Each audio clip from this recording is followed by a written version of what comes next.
Bonjour. Bonjour. Alors, le contexte actuel lié à la loi santé a-t-elle, selon vous, impacté l'organisation et le déroulement du congrès?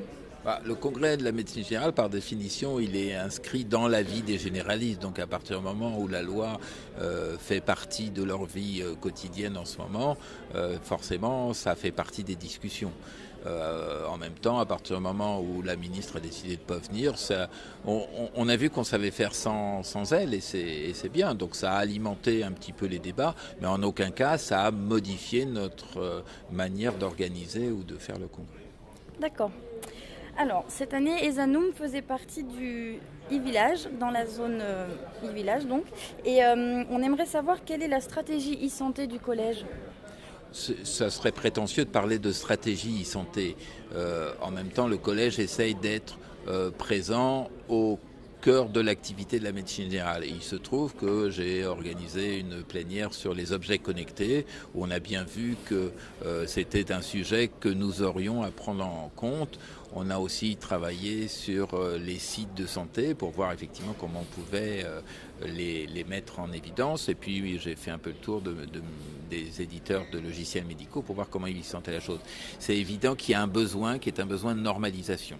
Et donc le collège réfléchit à l'hypothèse de créer un label collège qui permettrait de labelliser les produits de e-santé, que ce soit des appareils, que ce soit des applications, y compris même des logiciels médicaux tels que c'est en train d'émerger comme réflexion.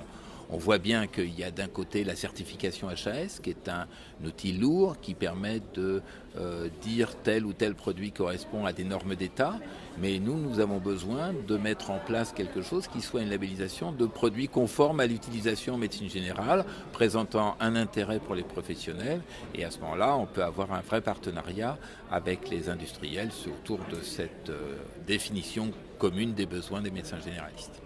D'accord, merci. Ensuite, quel serait votre argument pour convaincre les étudiants en médecine de choisir la médecine générale? Moi, je me lève tous les matins, je suis content d'aller au boulot. Ça me suffit comme argument. Je veux dire, je fais un métier formidable. Même si on fait plein de travaux en commun au niveau du collège, qui nous permet de mettre justement, de mutualiser la capacité de la médecine générale. Mais mon premier argument, qui est un argument essentiellement personnel, c'est que le plaisir que j'ai à aller travailler tous les matins reste le même depuis 29 ans et 9 mois à ce jour. Donc voilà, nous avons la chance d'avoir un métier qui est utile. Nous avons la chance d'avoir la reconnaissance des gens avec qui on travaille. Que demander de plus dans ce monde qui est devenu un peu un monde de brutes, quoi.